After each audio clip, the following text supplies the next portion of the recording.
Welcome to the Terrible Football Show, episode 55. All the boys are here this week. This is the first time in a little while. First time in a while. All the boys are here, all looking beautiful, all have cams on too. Shout out to that. I'm no longer in a location that I cannot disclose to anyone. I'm back in the studio, back home, ready to rock and roll. We got a lot to talk about today. Boys, how we doing? How we feeling? We sure do. Feeling great. Yeah, feeling great considering that there's ice and sleet and all this other kind of stuff. I shouldn't be muted. No, you're good. Oh, we can hear you. Oh, never mind. I'm tripping. Hold on. You're good. My goodness. That's Shane. Shane's got problems on his. Ricky, continue.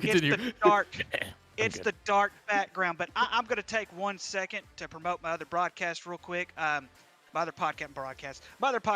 So the Nooner and Forrest show will be celebrating episode number 50. We're going to broadcast. I don't know when we're going to podcast it, but here is episode number 50.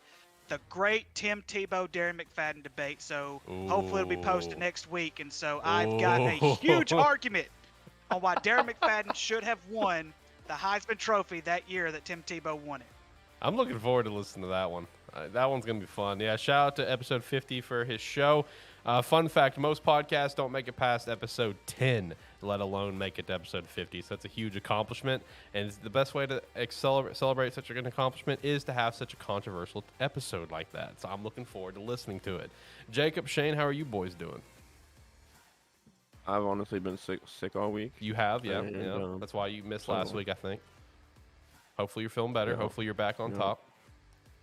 Yeah, I'm still feeling sluggish, but I'm there. I feel you. And what about Jacob? Rocking, no glasses look this week, looking handsome as ever. How are you? Thank you. Yeah, I got you. No, man, I'm feeling really defeated.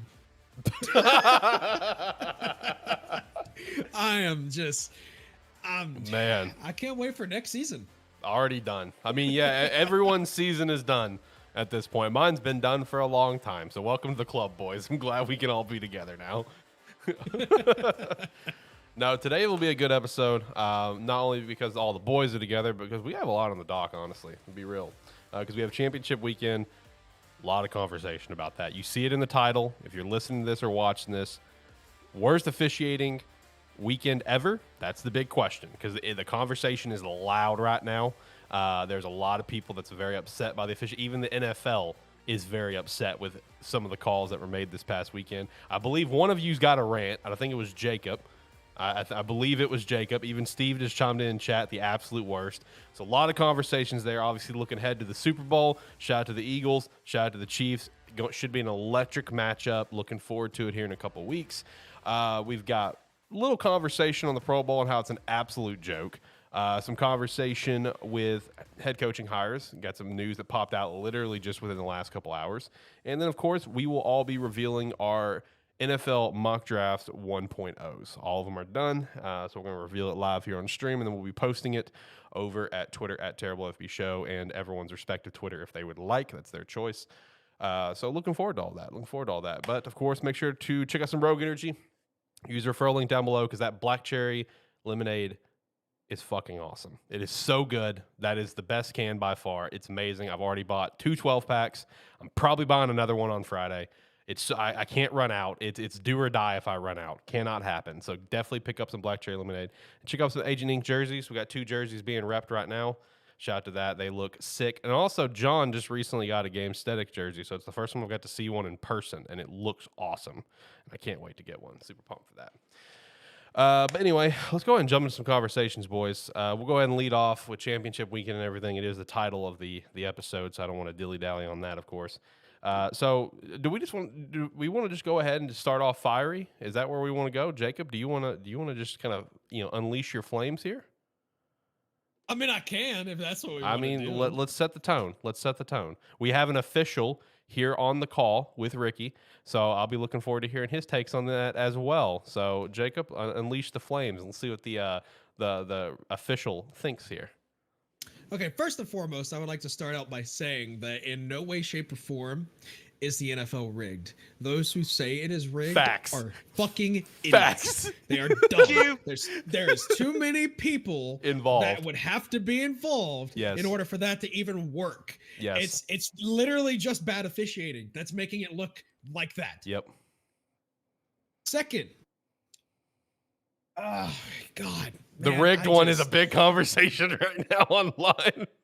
People are determined that this shit is rigged. And shout out to the few people that are really going in hot on that. Like one of my favorite ones was Tone Diggs with Pat McAfee show. He went pretty hot on it on Twitter. And my favorite one that he posted that both of you can agree with. He's just like, oh man, NFL's rigged. Yeah, it must make a lot of sense that Jerry Jones just allowed the NFL to screw him out of a Super Bowl for the last 30 plus years. That makes total sense, right? Yeah, the NFL's rigged. Jerry Jones doesn't seem like a competitive person at all. And I'm just like, bro, that's fucking true. Come on, people. Use your head. There's no way Jerry would be okay with that. He would be like, yo, you got to give us another Super Bowl in here somewhere. Come on now. Okay. So second, I, as an Ohioan, will state that the state of Ohio and the player and the fans are not the ones saying that the NFL is rigged. It is the Twitter heads, the people that are they love drama. They love drama. And they're the ones that are saying this. And they're the ones saying that they're Bengals fans or they're 49ers fans. And it's smoke and mirrors with them. It's not the case. Us here in Ohio, we understand that the officials are dog shit. There's no way that the NFL can be rigged. Okay, so now with the fucking rant, okay? It wasn't even just the AFC Championship game. It was both of the championship games. You have two officiating crews, two that are getting calls wrong. Now, yes, some of the calls in the 49ers-Eagles game wouldn't have mattered when it came down to the end because that score was just massive. And it's unfortunate what happened to Brock Purdy. He's going to be out for 6 months. And, you know, Josh Johnson got a concussion. They ended up having Christian McCaffrey pass a few times, which was weird. It was bad. Who would have thought that would have been our NFC Championship game? Like, 49ers cannot catch a break at the quarterback position. They really can't. But I think they will this offseason. I think they will. Okay. But the AFC Championship game, it was just abysmal. Yes, I understand that the very last penalty that was thrown was that unnecessary roughness, which was completely legit. But let's back up a few minutes. All right, when that punt return happened, there was a complete block in the back that wasn't even called. Back up even further than that. You had two holding calls. I think it was the next to last drive that the Kansas City Chiefs had. Two holding calls that were not called. Then there was a weird intentional grounding call that was on Cincinnati, but there was two that should have been called for the Chiefs, but that wasn't. And then we talk about the play. Can we talk about the whistle that blew? Can we talk about that? The whistle that completely redone an entire fucking play after a following play happened. What the hell was that? It just baffles me that actually happened in a playoff game, in a championship game of all things. Where you have so many eyes on it. You know what I mean? Like during the season, you know, like one of those random games that's not on TV, like there can be a lot of bad calls that people get loud about and everything and justifiably get loud about. But that one kind of goes a little bit more under the radar, you know what I mean? But when you have only one game on for that time slot, you know, obviously, and all eyes are on that game, bro, you can't let that terrible officiating happen like that. You know what I mean? Like all eyes are on that game.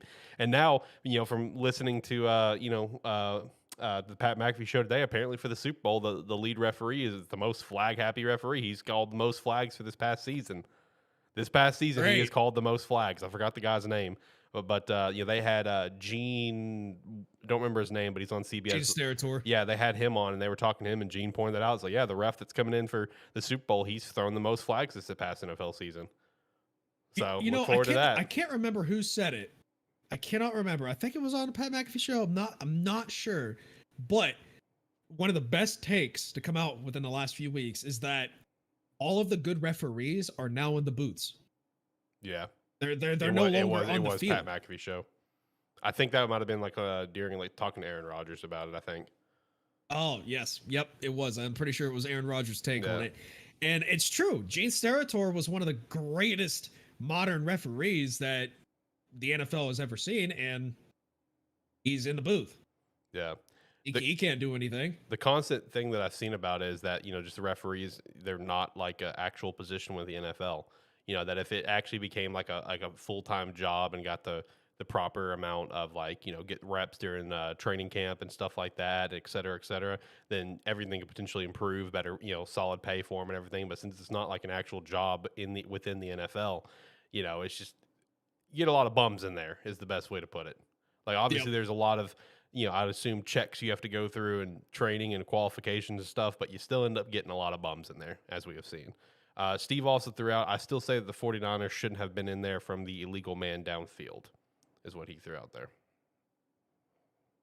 Not sure exactly what he's referring to. I was hoping one of you guys would. I'm drawing a blank personally. Personally, I'm drawing a blank. But I do not remember that call. But do you have more to your rant? No, I pretty much got out the gist of it. I saw Ricky shaking his head a little bit on that illegal block in the back that should have been called. Oh, he's talking about it the wasn't Kittle. An illegal block in the back. He's talking about the He was Kittle on his catch. side. It's never going to get called. In 100 years, it will never get called. That was not an illegal block in the back. Everything that officials have to look at, they have to look at through angles. And I guarantee you, on every angle they were on that field, I don't care what angle you were on that field, there is absolutely no way you're going to call a legal block in the back in this situation, especially when it's an offensive team or a kicking team that's trying to punt the football. That's not going to happen. And by the replay, do I think that he got pushed from his side and that should have been probably considered as far as the penalty goes? Yes, I do. It was just, anytime it comes to the quarterback or the kicker these days, they don't give any kind of leniency to it. It's going to be thrown. One of the things that we have to also remember, gentlemen. Now, number one, officials move on. We can't keep the same officials. It's just part of it. You look at what was it? Ed Hokley was a pretty good official. I'm drawing a name. I met him last fall during a football clinic. He was one of the ones that had the tuck rule official. Walt Coleman. Walt Coleman was an official for 30 plus years. Never once called a Super Bowl. And I think the tuck rule kind of screwed him. But one of the things that we also have to remember is it's the NFL rules, gentlemen. It's not the officiating. It's the NFL rules. It's these little picky things that they have to keep on looking at. Like, for an example, San Francisco's game. There was a drive. There were 3 different penalties on a drive. One was a holding downfield, which was a 5-yard penalty, automatic first down. That was clear as day. The dude got tackled. All right, the dude tackled George Kittle. That was clear as day. I questioned the illegal contact downfield. That was also a 5-yard penalty. And there was a pass interference, which was not a pass interference call. I will give you those 3 anytime, any day, or I'll give you 2 of those 3 anytime, any day, because the fact is that it's just poor judgment. It's all it really is. It's not necessarily. It's just a poor judgment. But when you have the NFL give some of these little nitpicky rules, for a clear example, one of the absolute worst penalties in the world is a defensive holding on a damn running play.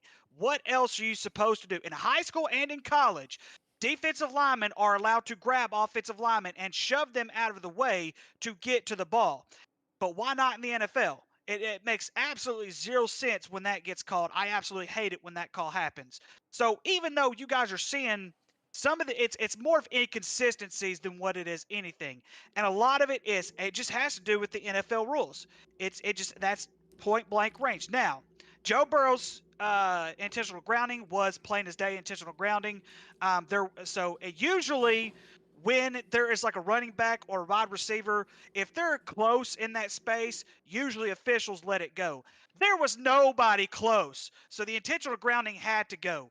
The roughing the kicker penalty in the San Francisco game, like I said, it wasn't a legal block in the back, but I think they should have at least considered that. But at the same time, when you have 22 players to, I think, they have 8 officials out there. It's kind of hard to see a little bit of everything. Even when you're dealing with professional football, it's a little hard to see all that. And then, of course, the very end. Now, I was one at the very end that the penalty, that last penalty, again, that which Patrick Mahomes was clearly out of bounds. Again, where's the momentum carrying him? Because you could tell even before Patrick Mahomes went out of bounds, you could tell his momentum was going to carry him. And they've got to start considering that. Everything that you guys are seeing on the field, everything that you're seeing is not necessarily bad officiating. Yes, you're going to have bad judgment. You're going to have bad calls. You're going to have good calls. But everything you see is the result of NFL rules. Every single bit of it, because there's so many nitpick rules that they have now that you can only do defensively, and a lot of it is to protect players like Patrick Mahomes and the quarterbacks, the punters, whoever the case is. And then, of course, they're talking about even protecting running backs even more. But one of the arguments that defenders have is now that they've been taught one way to play their entire life, they're having to change the way that they're playing, and we're seeing more injuries on the defensive side. The NFL needs to come together and figure out something, because it's at the point right now where we throw officials under the bus more than anything in the world, and it's absolutely insane whenever I see this, because the simple fact is, gentlemen, I'm feeling it firsthand right now with basketball and with football. We are so short on officiating, it's not even funny. And until we do get a better system to where we can get better rules put into place, we're going to continue to see this. It's going to get worse. Yeah, I agree with you. I think honestly, it's a combination of your take and Alex's take, where there is no training. There is training, but there's not enough training when it comes to how nitpicky these rules are. I think in the off season, I think these referees need to be made full-time officials. They also need to be going to training camps with teams to just practice, seeing what plays are seeing what could be a penalty, what couldn't be a penalty, that type of stuff. I think just more training would help out a lot with the officiating. Well, a lot of them are full-time. Well, yeah, a lot of them are. I mean, if not all of them, yeah, that was one of the things that was brought up years ago. They're just not full time with the NFL directly. Yeah. Right. And so and of course that could definitely help. But Jacob, I guarantee you, because it's the same way in the NBA. I guarantee you, every single one of those officials watch more film than all of us combined. Because here's the thing. Absolutely.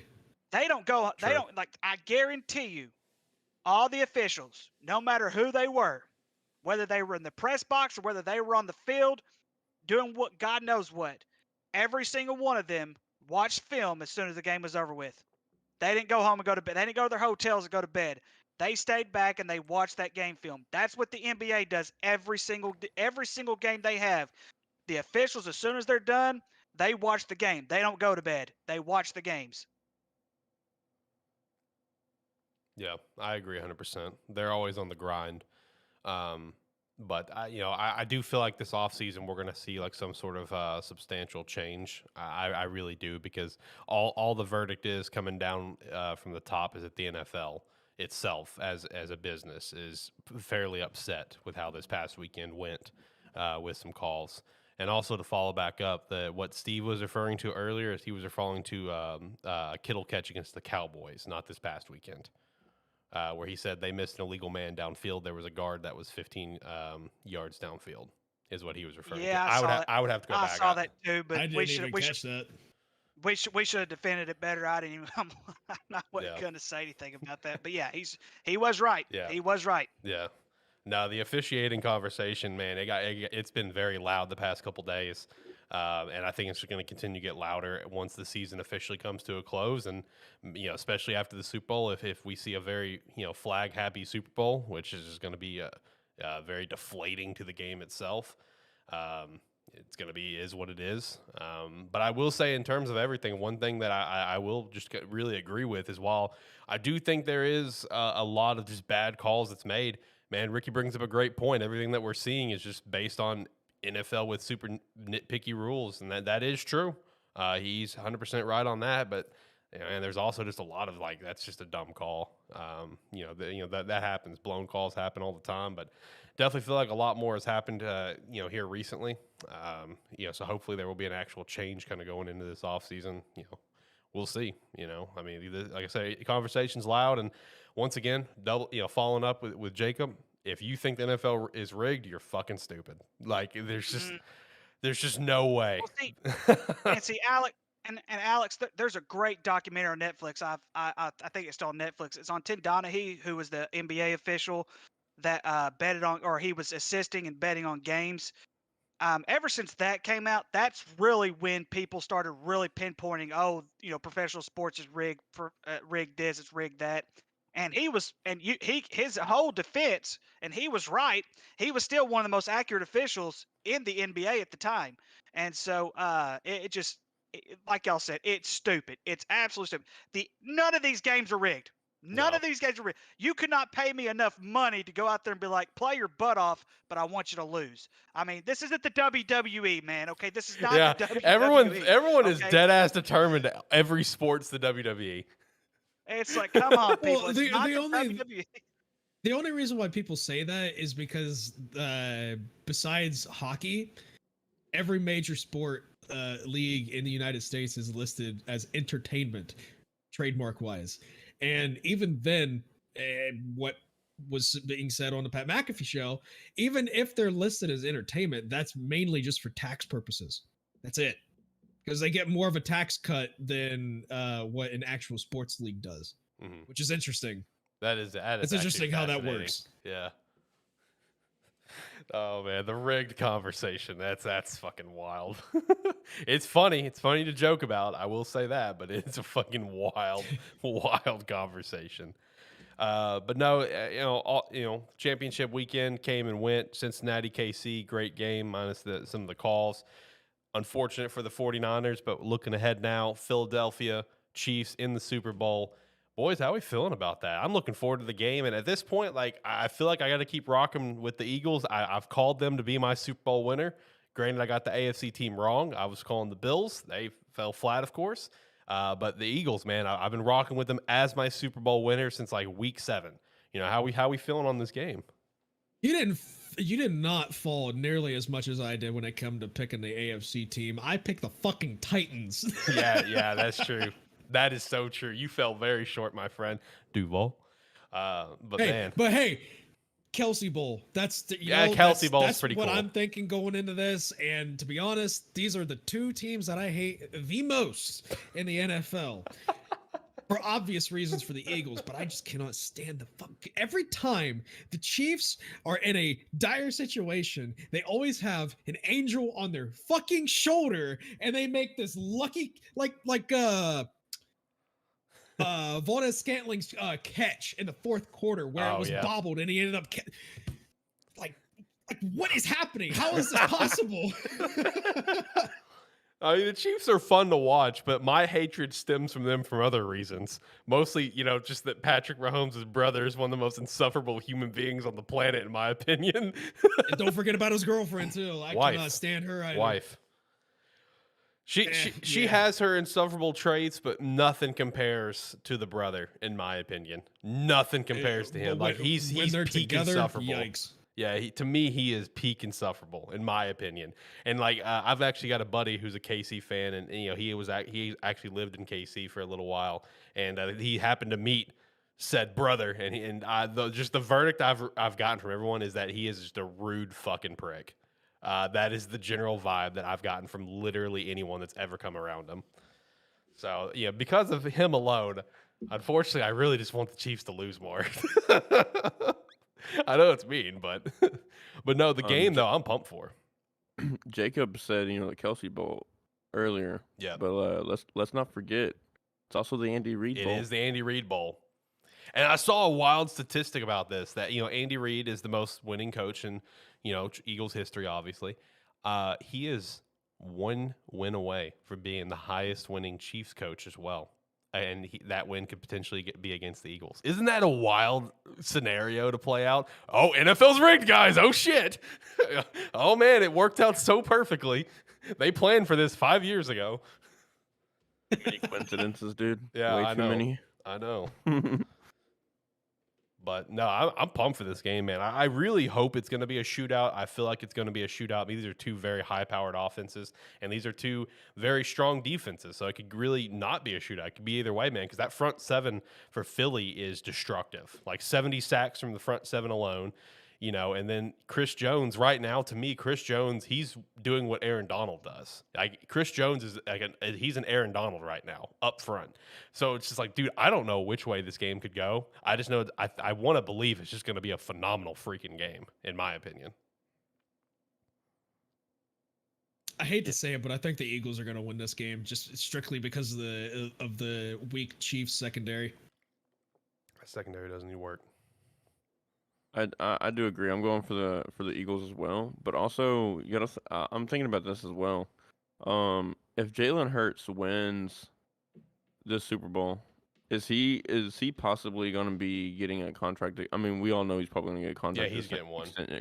But what on the scale of extensions is it going to be? Is it going to be like a Patty Mahomes type extension? I actually don't think we're going to see another Patrick Mahomes type extension. I really don't. I think the next like big quarterback resetting extension we're going to see, it's going to be more of a standard contract, like a 5 to 7 year, whatever, or even 4 year. I feel like that's going to be more of the range. I don't think we'll see like a 10-year, $500 million deal. But in terms of yearly amount, I do think Jalen Hurts is going to be the guy to reset the market. Yeah, it's going to be a back and forth. I feel like we're going to see Jalen Hurts and Joe Burrow both reset the market. Personally, I know Lamar Jackson's wanting to get really high up there. He's not. He'll get a lot of money. He will, but he will not reset the market like Joe Burrow and Jalen Hurts will. I do think they're going to, really, because one thing you guys got to keep in mind is, funny enough, Aaron Rodgers is still the highest year Paley quarterback right now. I think at like 50.8 million. He is still the highest. So I mean, Joe and Jalen, to me, I think they're going to hit in probably like the 55 range is kind of what I'm thinking. And the salary cap just went up. It went up to 222, I think, is what it went up to. It was 202, I think, for this past season, which the COVID year, 2021, coming out of COVID, it was only like 180 something. I mean, it's up to a record high now at the 224, I think, is what it was. So I do think Jalen's going to get. I in terms of like a Patty Mahomes, though, I just don't think we're going to see that again. Because in terms of football, besides Patrick Mahomes, when have we ever seen something like that? Like that was a baffling deal to me. A 10-year deal, like that just doesn't happen. Like it ironically enough, even though it's a lot of money, it was a very team friendly deal. Because the way they could like kind of move money around essentially. But I just don't know if we'll see something like that again. That's like to me a true one off in my opinion. What do you guys think? Yeah, but it just won't Yeah. surprise me, right? I mean, Jalen's going to come in in his fourth year? Yeah, and you got to keep in mind he was a second round draft pick, so they don't have a 5th-year option. So all the reports are is the Eagles are very like, we need to get a deal done. So I mean, it could be like, hey, like me, myself, and I, and at the quarterback position has helped put this team into another Super Bowl with a totally different staff and different quarterback than the 2017 Super Bowl. Like, I think Jalen definitely has some leeway to get up in that range. Now, I think it'll probably be in the 6-7 year mark. I don't think he'll hit that 10, but Right. it'll be up there. I agree. I think 6 years is probably what we'll end up seeing for Jalen personally. Same thing with Joe as well. So yeah, I agree with Shane as far as Jalen Hurts' contract. I think one of the things the owners are going to really back off. I think the owners need to back off these huge long extensions for quarterbacks. As far as like throwing out 50 million a year, for a quarterback, things like that, they really need to try to back off, as much as possible as they can with. Because if we've seen this recent history, look at the quarterbacks that were in the semifinals. And that just tells you right there, you've got to get your money's worth when it comes to these quarterbacks and everything like that. It's the same reason why I still think Dallas should part ways with Dak Prescott, even though it's probably not going to happen. I'm still really hoping that it does and everything like that. As far as the Super Bowl goes, so my beginning of the year, my pick was the Bills. I thought this was the Bills' year to win it. I had every statistic, everything that was backing me up the entire year. And then they just literally, Cincinnati just picked them apart, which really, really shocked me. However, I look at this Kansas City Chiefs team, and I know the Philadelphia is good. Philadelphia is really, really good. But when's the last time they were challenged with their starting group? When were they actually challenged by a really good football team? And it's been a while since they've been really challenged by a good football team. The one thing I will say is, if Patrick Mahomes is 100%, it gives the Chiefs a little bit better of a chance to win this football game. But I personally am going to pick the Chiefs to win this game. Not because I don't think Philly is a better team, because you and I both, this is a toss-up game. This is a huge toss-up game. But deep down, I don't think Patrick Mahomes is going to let go a second Super Bowl in the last 3 years. If you look at his last Super Bowl appearance, it was against the Tampa Bay Buccaneers, and he got his ever-living ass kicked. And that's one of the things you're always going to remember when you were one of the best players in the entire world, which right now, as far as quarterbacks go, he is probably still the best quarterback on 2 feet right now, hands down. And so when you are just when you are that type of a caliber player, and you go into a situation where you think, man, I've got to go all in on this. If I don't go all in on this, what are people going to say about me? 5 AFC championships, 3 Super Bowl appearances, but you have 2 Super Bowl losses. That's not going to go well in the eyes of many that are going to see him as a legendary quarterback. John Elway 2.0. Get that second Super Bowl. And it's not just him. Andy Reid is the same. Andy Reid is almost in the same exact situation. This would be his 3rd Super Bowl loss if he loses this Super Bowl. So deep down, guys, I don't see the Kansas City Chiefs losing this Super Bowl. I don't care if Patrick Mahomes is 75%, 65%, or 10%. I don't see the Kansas City Chiefs. I don't see Andy Reid and Patrick Mahomes letting go of this Super Bowl game. I just don't see it happening. I mean, I can see that. That's all fair points. That extra motivation, that extra chip. Yeah, for sure. But also, what's crazy, and this is, I'm kind of taking a step back here, going back to the Patrick Mahomes kind of deal there. It made sense as far as team-wise to do that, because I saw this stat earlier. He is only 27 years old. Okay. Kurt Warner did not do his first career start until 28. True. Okay, and this guy is 27, has already been to 3 Super Bowls, 5 AFC championships. MVP, passed for over 5,000 yards, multiple Pro Bowls, which is a fucking joke. We'll get to that. So, I mean, with him being young and accomplishing so much, I mean, why not lock him up for 10 years? I mean, it just makes sense. What about the game? Jacob, Shane, how you feeling about the game? I think the Eagles are going to win it. I think it'll be, probably in the realm of, I think it could be in the realm of that Chiefs-Bills game. It's going to be. That'd be an amazing Super Bowl then. It's gonna be. I mean, it can possibly break records for the score. To be honest, definitely possible. I'm saying like a 42-38 type game, something like that. Ooh, that'd be a good one. Yeah, but I mean, but then again, like Ricky said, I can see how the Chiefs do have that extra chip on their shoulder, especially Andy Reid and Patrick Mahomes. So I mean, it's gonna be interesting. Me personally, I don't care who really wins. But me personally, from my own predictions, I had either the Eagles or the Vikings there, which obviously the Vikings didn't work out. But so I don't think the Chiefs' defense is going to be able to keep up with the Eagles' offense. They have the best offensive line in the NFL currently right now. True. I think Jason Kelce is going to absolutely manhandle Chris Jones. That's going to be one of the best matchups for the Super Bowl. I think so. That's going to be really fun. And I really hope one of them is mic'd up. Oh, I know. I hope both of them are. Let's go. But I do not think that the Chiefs secondary is going to be able to handle AJ Brown or Devontae Smith. I really do That not. secondary does stink. Like when it comes to Chiefs defense, man, it's that front seven, mostly just even the D line. But that secondary is not good.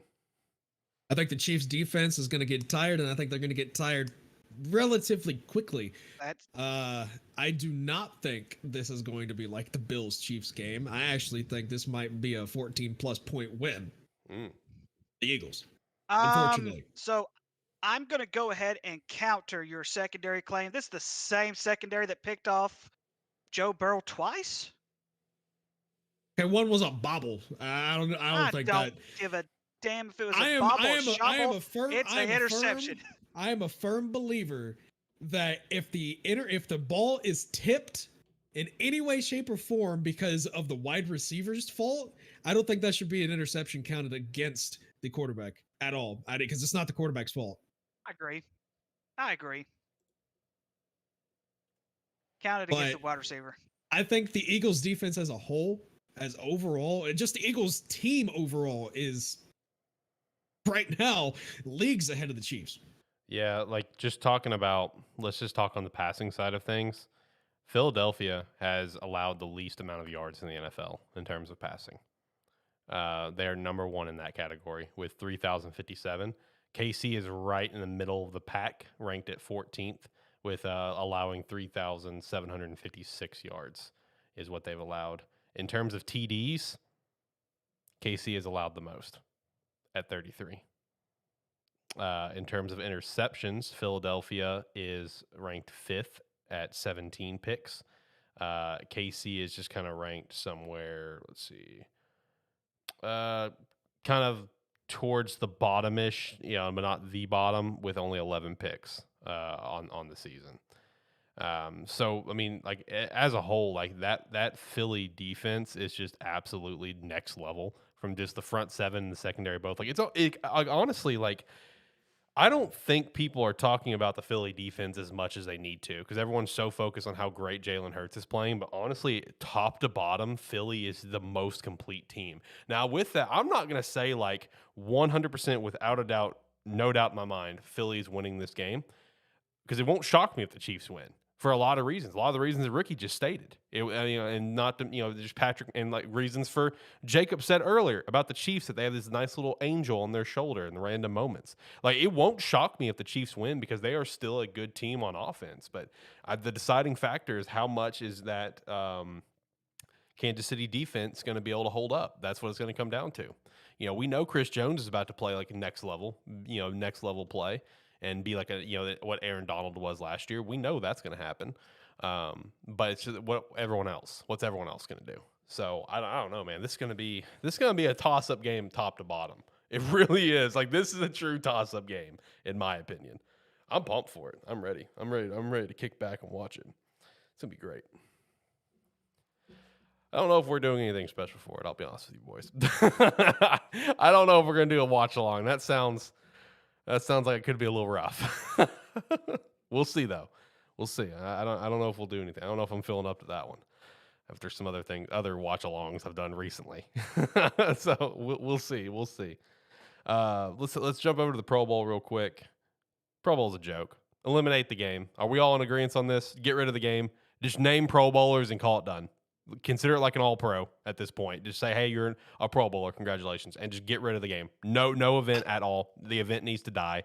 Tyler Huntley being a Pro Bowl, like, look, I know this is a happy moment for him, but the guy threw 2 TDs to 3 interceptions this year. I know he's a fun backup that people like to ride on. I get it. But, my God, like, why the fuck is he a Pro Bowler? Like, Pro Bowls are a joke. Like, it's a fan vote thing. It's been a joke for a long time.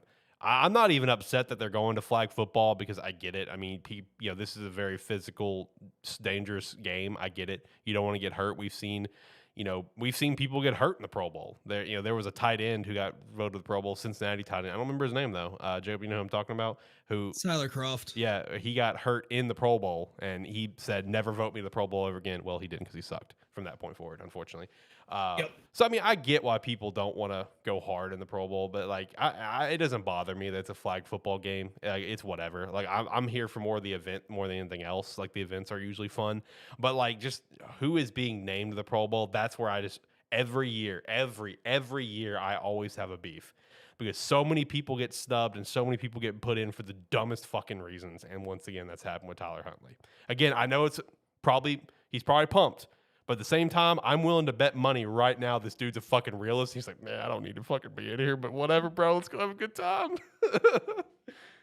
I'll put it. Dude, I think they should play a softball game or something. Let's do it.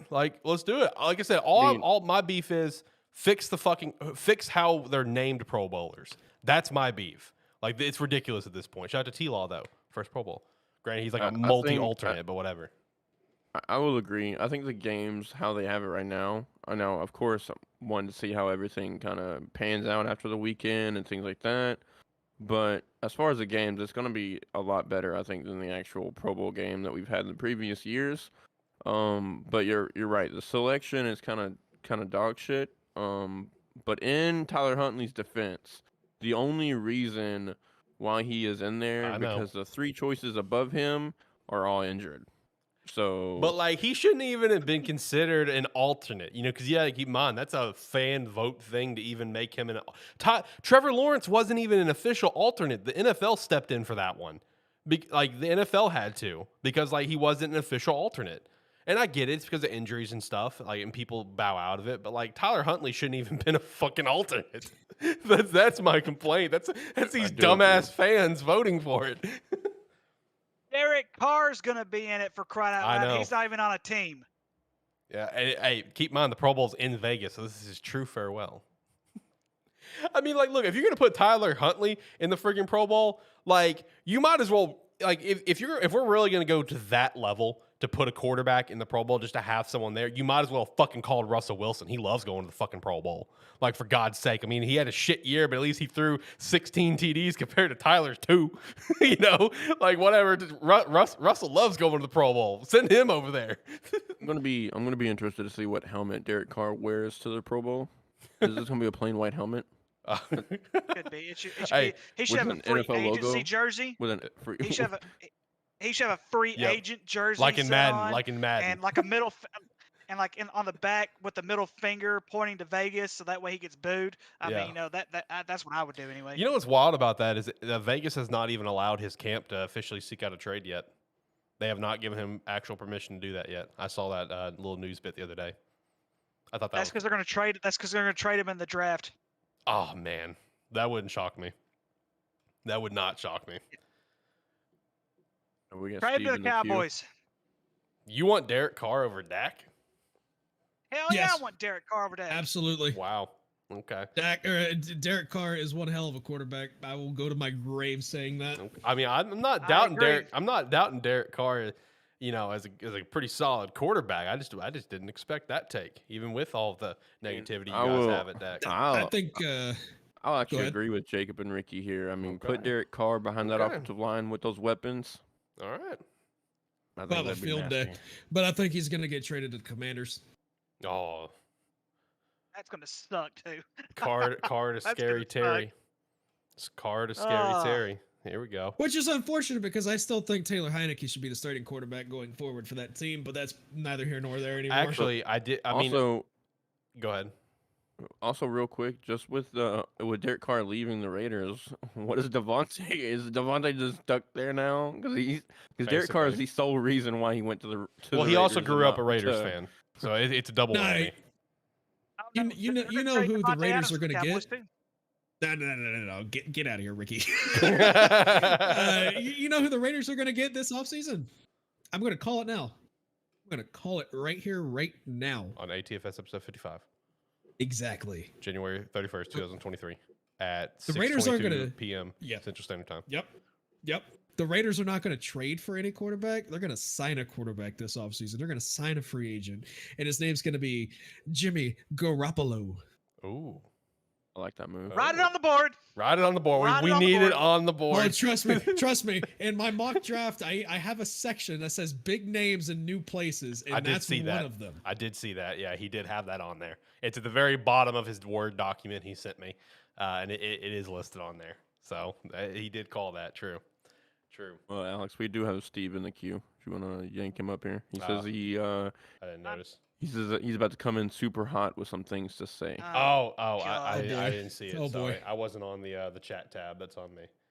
All right, let's pull Steve up. Let's have Hot Take Tuesday. Move to ATFS. Oh, this is the first time we've had 5 cams on here like this in Discord. Okay, I like it. I Yes. respect it. What's up, Yes. Steve? What's up, man? What's going on, gentlemen? How are y'all doing? Well, man, we're doing great. How are you? I'm good, man. I'm good. Just loving this ice storm that we got and True. hanging out. Yeah. I Yep. agree. So, got a couple things to say real quick. Okay. Boy. One, about the Super Bowl. I think it's going to be a lot closer than everybody thinks, and it's going to come down to the running games. I'm taking the passing games completely out of it. I think both defenses, the secondaries, are going to step up. And they're going to keep it relatively lower production than what we've been seeing out of those two quarterbacks and those two offenses. I think it's going to come down to defensive pressure and the running games, where the Eagles are just better than the Chiefs, and they're going to beat them. I'm going to say they're probably going to beat them by 17, though. Yeah, I agree with you. I'll take Miles Wow. Sanders. I'll take Miles Sanders over Pacheco any day. That's true. Okay. All right. I respect that take. That's a fair take. And, Derek Carr's going to the Panthers. That's my call. I Derek Carr's- could He's see going that. to the Panthers. I could see that. I could see Frank Wright trying to make that happen. And, but this is my hottest of hot takes. There's a couple things that I've been kind of looking at. Now this is in the future. I'm putting on my Nostradamus hat right now. Okay. If those fucking idiots up in Minnesota don't get their shit together in that front office and get a legitimate quarterback that people can get behind for a whole season, not just like a string of 3-4 games, we are about to see an LSU reunion in Cincinnati. Justin Jefferson is leaving, and he is going to do whatever he can, take whatever pay cuts. Joey Burrow's taking pay cuts. Jamar Chase is taking pay cuts. Justin Jefferson, I'm telling you right now, Justin Jefferson by the 2025 season will be on Cincinnati. I'm fucking here for that. I am so here for that. He wants to play with the boys. Wants to play with the homies. As a Razorback fan and watching that 2019 team absolutely murder us and watching what they've been doing in the NFL, I am totally down for that, because that would be It would be a electric. very, very, very fun offense. You don't even have to be a Cincinnati fan just to know that would be electric to watch. It'd be must-see television every week. Yeah, for sure. That would be showtime in Cincinnati. Yeah, I'm here for that. And they're getting an actual practice facility. Shout out to that. Indoor practice facility. Oh, man. Future's bright for Cincinnati. They're also going to be breaking ground here soon for an indoor stadium. Ooh. Hey, and all Joe Burrow's going to do is, here, let's play catch and just throw it up in the air. One of the 5 receivers. Fuck Yeah, it. They're fuck out it, there they're down somewhere. there somewhere. Fuck it. The boys are out there. That's exactly what he said. He's like, if I'm in dire needs, I'll just throw it up there, and Jamar Chase will be there somewhere. Yeah, the boys have got me. They're out there. Dude, I'm telling you, that's what I feel is going to happen. Like, I really do. Because, let's be honest, ever since when they lost to the Giants, like, he has been either no-show, just radio silence, or he has been throwing subtle hints of, get Kirk Cousins out of here. That's it. One extreme to the other. And I think he's over it. I think he either wants a legitimate person under center that the whole team can get behind, or he wants out of that fucking place. I mean, he was 4th in the league in passing yards. He had over 4,000 passing yards this year. I think he was 5th or 6th in touchdowns. The one thing that really hurt Kirk Cousins this year was his turnovers. Yep. Yeah. His turnovers hurt him badly. You take the turnovers away, you take half his turnovers away, You're looking at a legitimate threat as a quarterback goes. But Minnesota's in the same situation that Dallas is in. Nobody fears Kirk Cousins, and that's the thing. You've got to get a quarterback that defenses are going to fear, knowing Yeah, damn and good have and to well if plan I don't around get them. to this guy, he's going to kick our ass. That's what you want. 100%. Because there's only a few quarterbacks in the league that actually, send that mentality to defenses, and Minnesota is definitely not one of them. Kirk Cousins is not that guy. Most of them are in the AFC. And I want to stress, like, we've been always been a pro Kirk Cousins show here. Like Shane and I like Kirk Cousins. All right. Like we're fans of the guy, but we can openly admit that he is not a guy. That's why I specified Shane and I. We can openly admit he is not a guy that strikes fear in defenses' hearts. Like we do think that the hate that he gets is a little overblown, but yeah, as Ricky's pointing out, a lot of turnovers. It hurts. It's gonna catch up. It's gonna catch up. See, and I think Kirk Cousins. And I don't think not only the defenses itself need to fear them, but the defensive coordinators have to be able to be like, hey guys, like if we to pretty much tell them like, hey, we don't start getting pressure, or we aren't hiding coverages properly, like this guy's gonna torch us, right? Yeah, I completely agree. As Alex said, I've always been a Kirk Cousins fan. I think his heat is a little overblown, but at the end of the day, you've got to do what's better for that franchise. And honestly, right now, unfortunately, it's not with Kirk Cousins. That's facts.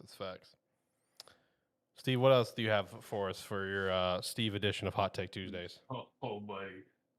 They're just so I'm gonna play devil's advocate here because I heard Ricky say something, and if I misunderstood you, Ricky, stop me now. But the penalty call when old boy decided he was gonna send Patrick Mahomes into the fucking bench, and then in turn hurt himself too. Were you saying that like they didn't take into account the momentum, and that was a bad call? Was the right call. But what I'm saying is, in the future, the NFL needs to take into consideration the momentum that these players have going forward. I saw him lunging right before Patrick Mahomes took 1 foot out of bounds.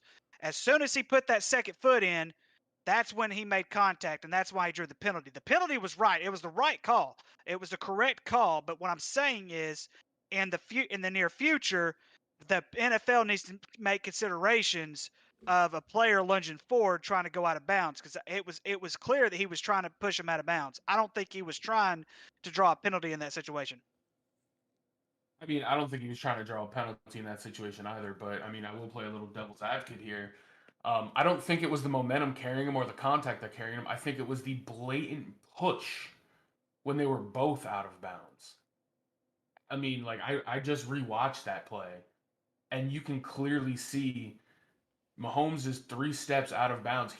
Osai, or whatever his name is, he's 2 steps out of bounds, and then he pushes him.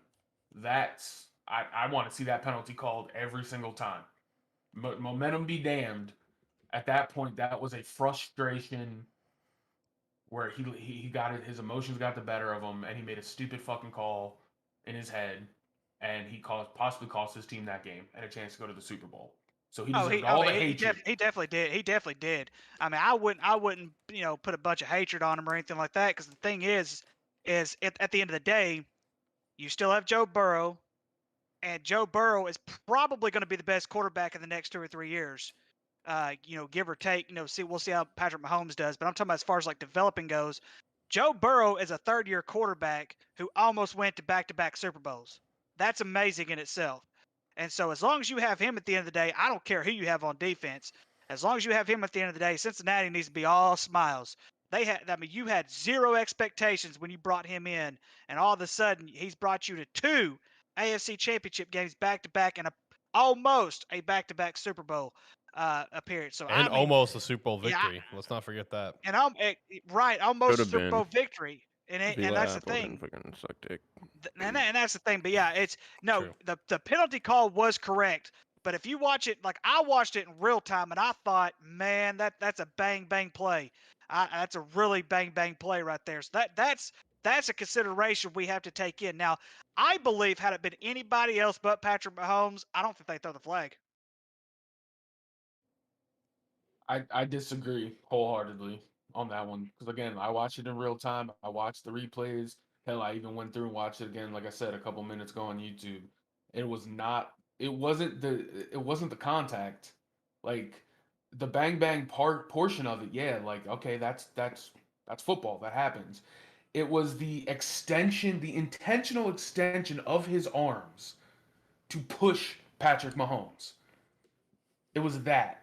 That to me is just. I mean, fuck that. Like bang bang out the window. Throw that flag because that he intentionally was going to push him. Now, I will say, you guys brought up Osai, the guy who committed the penalty. One thing I do not agree with as far as, and you guys know me, I am a Cincinnati fan. They are my second favorite team in the NFL. One thing I do not agree with is the fact that after that penalty and after the game was over with, Osai was sitting on the bench with his head down. The only person on the sideline, all the coaches, all the players, all the staff, they all went into the locker room after the hands were being shaked and everything. And only one Cincinnati Bengals fan actually came out and tried to pick him back up and say, hey, it's just a game. We'll move on to next year. That's one thing I do not agree with as far as the Cincinnati Bengals organization. I think that was completely asinine of all of those players, no matter who or how good of a player they are or how good of a person they are off the field. It's a brother. The brother who made a mistake. Yeah, pick him back up because it's just a game. Well, Move on. to add some extra fire, did you see the video of Jermaine Pratt? I did. That actually pissed me off because my thought process on that is, who the fuck do you think you are? I mean, like, don't get me wrong. Obviously, here I am. I'm an everyday guy working my normal Monday through Friday job, and he's an NFL player. But bro, you're like a 4th round draft pick. You're not going to be. I get you're not going to be like. You're not that great. You're okay, and I get, and that's part of it. Like, he openly acknowledges that he's not coming back to Cincinnati. But you know, that video of him, I get heated moment and stuff, but that's one of those situations. Just keep your fucking mouth shut, because now he just made himself look like a giant fucking asshole. Very selfish asshole at that. Did anyone else see that? Just so everyone knows what I'm referring to. Oh, I did. I haven't seen it yet. Okay, the video is it's when disgusting. it was caught when they were all walking to the locker room. Everyone was quiet, and you just hear Jermaine Pratt like say like, I'm gonna try to quote it the best I can, basically saying, "Why the fuck did he push him? This is my last year, because this is his last year if it's his rookie contract, and obviously he's not gonna probably get re-signed." So basically, you know, imply, hey, you know, this was kind of his chance to get a ring because the Cincinnati team's really good and he's not going to get re-signed. This was his chance to go back to the Super Bowl. But yeah, it was like, man, why the fuck did you push him? This is my last year. Like, that's just pure selfishness. Pure selfishness. Just go look up the video. Go look up Jermaine Pratt. After the game, you can find it pretty easily, probably. But that's pure selfishness. The fact that, you know, I get why, if you can be upset, it's like, man, why the fuck did you push him in that moment? But at the same time, keep that to yourself, I feel like. But to add on the extra of, this is my last year, bro, you're fine. You may go to another team and be a 4th string backup. You'll be all right. But that was pure selfishness, in my opinion, from him. Well, sorry. The thing I think about that is, even if you are gonna talk to him about that, you can't come off in that way, right? Yeah. It's a thing like, hey, what was going through what was your process to do that, right? Did you think he might have been trying to fake you out? Like, what was going on? But yeah, I just a completely pure agree. accident. I mean, that was completely selfish. Yeah, it was. So my thing on that is I don't have as much of a distaste for what he said. My distaste for it comes from where he said it. Yeah, I agree. That is a locker room confrontation. I believe NFL players, just like, you know, Major League Baseball, NBA, you know, any professional sport, if you're a professional athlete, I honestly believe that they're to be held and they're to hold themselves to a higher standard of professionalism than any other athlete. That's why, you know, I don't have a problem with nobody coming out and being like, "Oh, it's okay, bro," with all the TV cameras, where realistically, I believe he should have just, yeah, you sit there, you shed some tears in the final seconds, whatever, but he should have picked himself up, walked to the locker room with his teammates. His teammates should have made sure, yes, that he was with them. And then whatever happened in the locker room behind closed doors, that's the locker room, that's behind the closed doors, in front of the cameras, in front of the world, in front of the fans.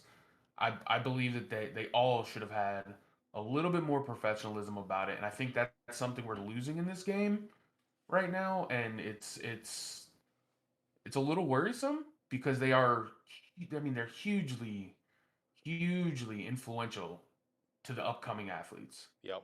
And I'm worried about it. I mean, me and Alex were talking during the game. Like, I love Joey Burrow. I love his brashness. I love, fucking pink suit, big stogie, the glasses, the Rolex. I love all of it. His confidence, his charisma. I love all of it. But to my eyes, he's allowed to be that brash because when he loses, what does he say? They got us. Gotta play better. Gotta play better. I made One of the most mistakes. stoic people to ever play the sport, in my opinion. It's like there are times he's very, very arrogant, but he knows how to humble himself at the same time. Yep. Yeah, I mean, and that's one thing I also said to Alex was there was a shot where it was fourth quarter, it was tied, it was like 2020 or whatever it was, and they just happened to show Joey Burrow before going to a commercial, and he had this look where he was just somebody was talking to him, he was just kind of like 1,000-yard stare, but look calm as could be. But when he looked to the scoreboard, he had this like crazy fierceness in his eyes, but still this calm. It reminded me of like a 2005, 2006 Tom Brady. It fucking like it actually freaked me out a little bit because I was like, is this kid gonna be the next Tom Brady?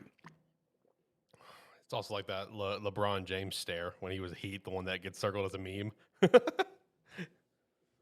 The fuck it, I'll do it myself thing. Yeah, that meme, yeah. Just that different look. Also, my last hot take though. I'll leave you boys to it. Okay. I'm not looking so crazy now with my Aaron Rodgers to the Jets comment the other week, am I? That one is aging well for you as of right now. We'll see. Hey, I'll put it to you this way, Steven. I have that trade in my mock draft. I actually, yeah, that we'll get to that soon. We'll get to that here in a minute. We're all kind of on the same boat at this point.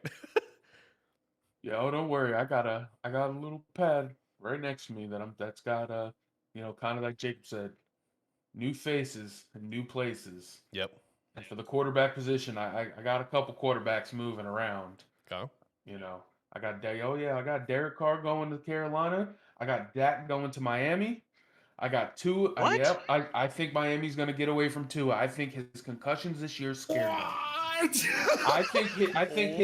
honestly believe his concussions this year and his frequency of injury from college to now is scaring Miami, and they're going to look to get away from Tua now. So who's going to be the quarterback for Dallas? Are they just going to go with Cooper Rush, or do you have them getting somebody else? So that's something I've still been thinking on. Allow me to get back to you on that one. I think that Dallas might be in the hunt in the possible Jimmy G signing. I know you said Oakland. I think they might be in the Jimmy G signing there. Jacob's face. You motherfucker. Do not put that bad juju on me. I think if in behind closed doors, if they get the idea that they can get Tom Brady, I think they'll go real cold on Jimmy G real fast. And then I think Jerry will look to just try to get somebody in there that I know better than Dak. Let's be honest here. Jimmy G's not better than Dak in my opinion. I don't fucking know. Dallas will swing to the fences and trade for Trey Lance and hope that he's going to be a star. Jacob, with me and you being the only Cowboy fans on here, I've got to ask you this question. Do you want Tom Brady? No. Thank you. I'm glad I'm not the I only want a one. quarterback who's a long-term quarterback, not one that's Trey going to be there Lance. for a year. Trey Lance. Trade for Trey Lance. Hope that he's going to Get be the good. fuck, get out of here. Get out of here. Y'all are killing me, man. Come on, people. Man, I gotta be Goodness gracious, Give honest. us somebody that could play. I gotta be honest. If it wasn't for the fact that I'm the one doing the live stream, I probably would have left just then for the joke. But I'm the one doing the live stream, so I can't do that. I'm the one capturing everything.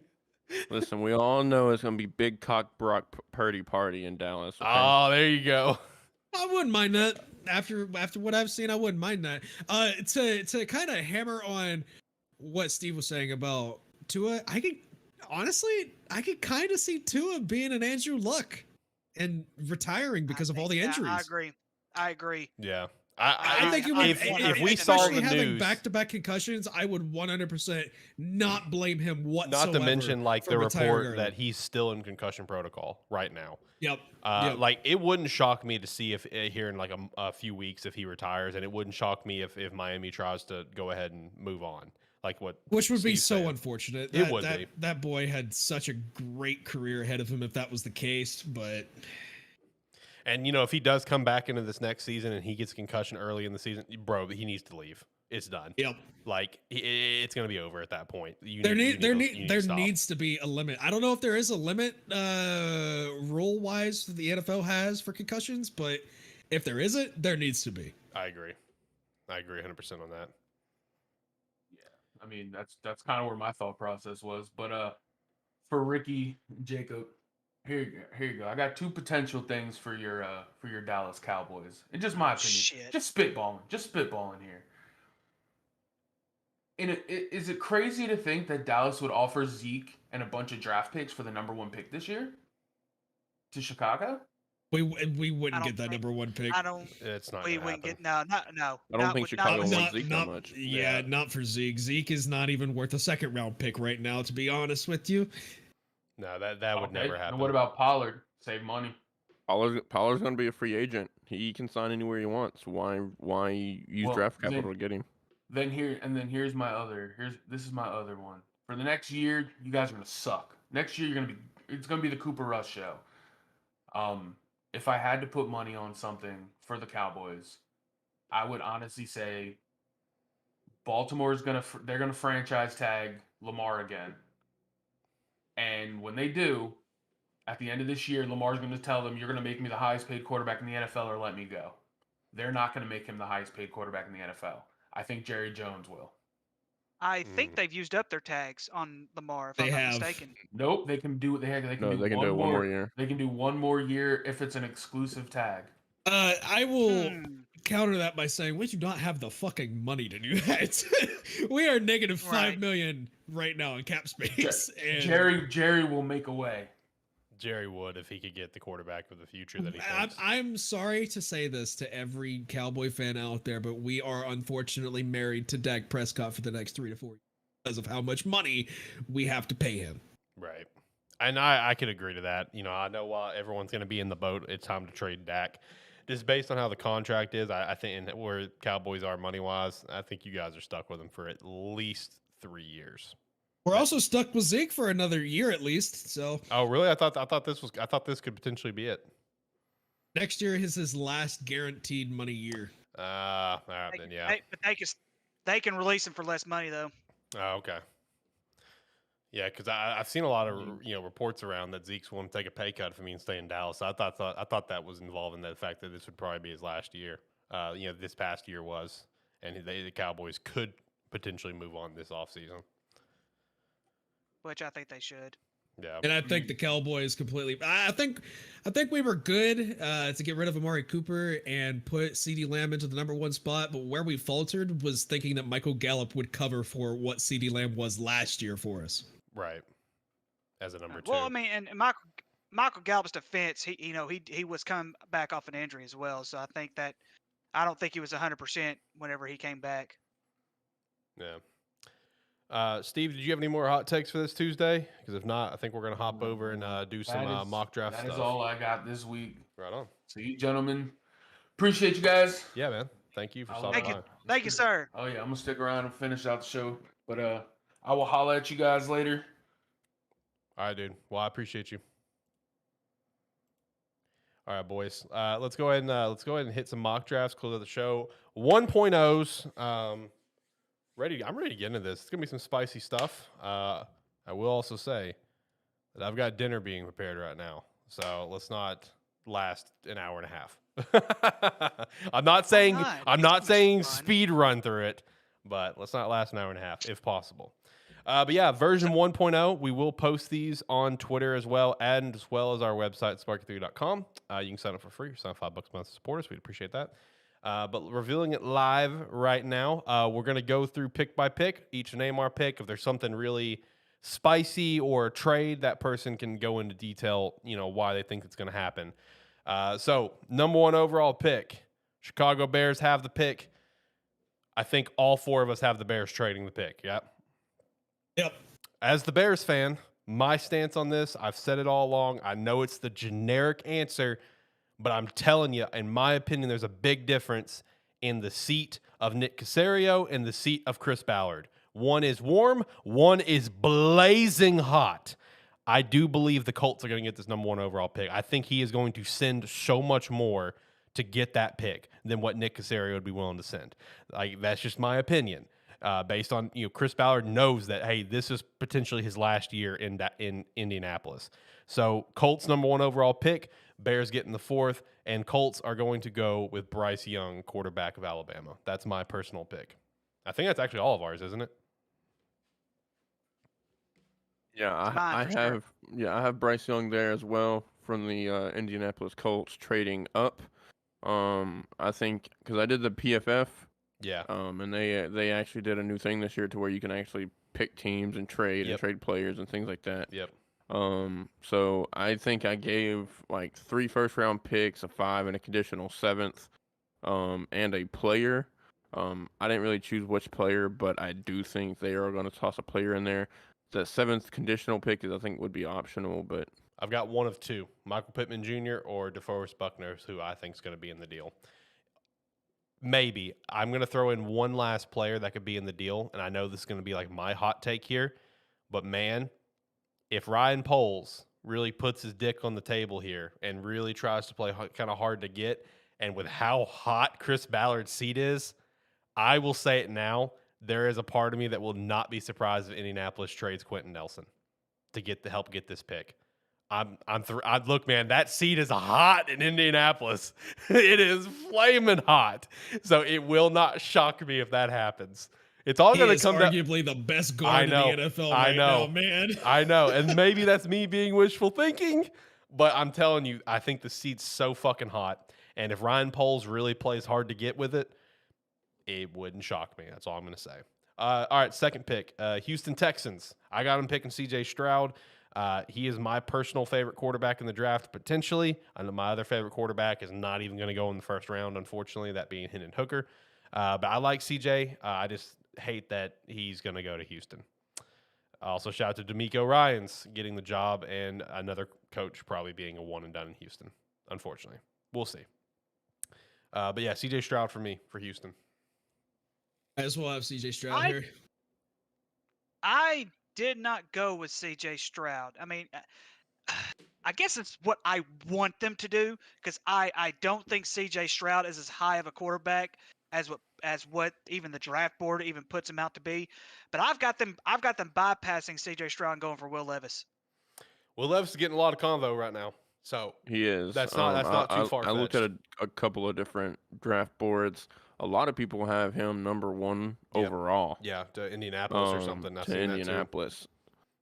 Just me personally, I think if Hendon Hooker didn't get injured, I think he would be the number 1 quarterback off the board, not Bryce Young, just because of the type of year he had.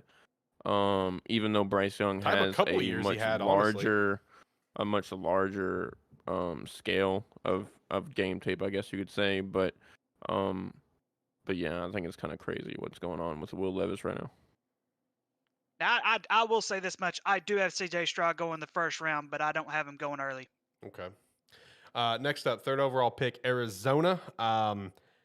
With how the trade is going out in my mind of Indianapolis and Chicago trading, I would love to see Arizona get Jalen Carter here because out of Jalen Carter and Will Anderson, I would love the Bears to get Will Anderson, but I do have Will Anderson going here to Arizona. I think this is going to be a good play for them and give them a dominant edge rusher that they desperately need. That's what I've got going.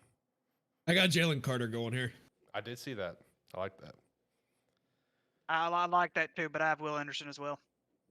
I also have Will Anderson. I think because they don't have Chandler Jones anymore. I haven't really been keeping up with them, to be honest. But I mean, with losing with J.J. Watt, I know he wasn't that major of a production. Right. They desperately need an edge, and Will Anderson is, He's the in my guy. opinion, the best defensive player in this draft.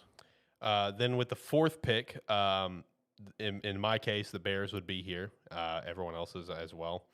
I will say this, and I've said it before, and I almost put it in for my official 1.0. It will not shock me if the Bears trade down twice, but not out of the top 10. Other trade candidates that I would watch for, Vegas, Carolina. Those are the 2 that I would watch for in the top 10. It's going to depend on a few different factors. Number one, if the Bears even want to, or if they just want to go ahead and snag Jalen here. And 2, just how much someone would offer and how desperate a team would be. And that's also going to factor into what Vegas and Carolina can accomplish in the offseason. But I do have the Bears staying here for the 4th pick and not trading back down again. And I have them taking Jalen Carter. I've got Jalen Carter as well. I've got Jalen Carter as well. The only way I see Chicago trading back again, and I agree, I honestly don't think it should be outside the top 5, but outside the top 10. I will agree either Carolina, Vegas, because I think if Will Levis does go in that top 3 or top 2 and not Bryce Young, and either Bryce Young or CJ Stroud fall, I think one of those 2 teams are going to reach to try to get whichever kind of one aggressive. doesn't get picked. And a scenario that I could see playing out is like, let's say with the Indy trade, they do like multiple first, a second, whatever, and like DeForest Buckner right on. And then let's say Carolina wants to jump up, send us DJ Moore. You know, you're desperate enough. You're desperate enough, right? You're already a shit franchise.